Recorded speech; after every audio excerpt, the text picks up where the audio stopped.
ආයිබෝවන් cricket වලට ආදරය කරන ඔබ සියලුම දෙනාට ශ්‍රී ලංකා කණ්ඩායම සහ එංගලන්ත කණ්ඩායම අතර පැවැත්වෙන 2020 තරඟාවලියේ දෙවන 2020 තරඟයේ යෙදෙනදී පැවැත්වුණා. කෙසේ වෙතත් මෙම තරඟයනොත් ශ්‍රී ලංකා කණ්ඩායමට අවාසනාවන්ත පරාජයත් අත්වීමත් සමගින් තවත් එක් තරඟයක් ඉතිරිව තිබෙදීම එංගලන්ත කණ්ඩායම 2020 තරඟාවලියත් 2-0ක් ලෙස ජයග්‍රහණය කිරීමට සමත් වුණා.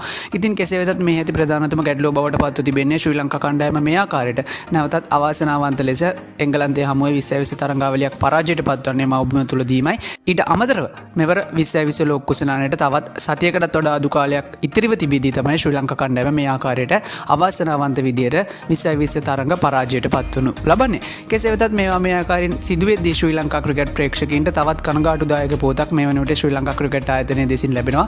එහිදී ඊයේ තරඟය ක්‍රීඩා කරමින් සිටින අතරතුර ශ්‍රී ලංකා කණ්ඩායම පන්දු රකින අවස්ථාවේදී ශ්‍රී ලංකා කණ්ඩායමේ ප්‍රධාන වේග පන්දු යවන්නෙකු බවට පත්ව තිබෙන ඒෂාන් මාලිංග ආබාධයකට ලක් වුණා. කෙසේ වෙතත් ඔහුගේ ආබාධ තත්ත්වය සිදු වයින් අනතුරුව ඔහු නැවතත් ක්‍රීඩා පිටියේ තරඟ වදිනවා අපිට දැක් ගැනීමට හැකියාවක් ලැබෙන්නේ නැහැ. ඔහු ඒ අවස්ථාවේදීම ක්‍රීඩා පිටියෙන් ඉවත් වුණා.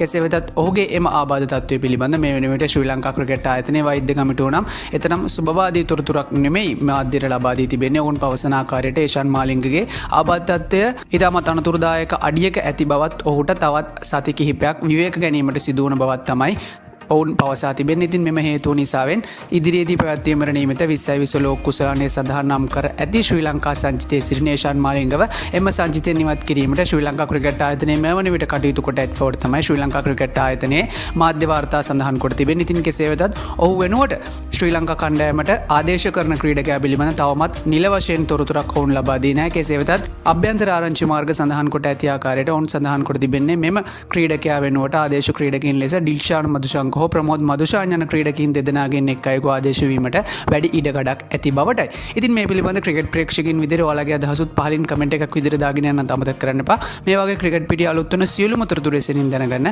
අපිව subscribe කරලා දිගටම අපිත් එක්ක රැඳිලා ඉන්න හැම කෙනෙකුටම සුබ දවසක්.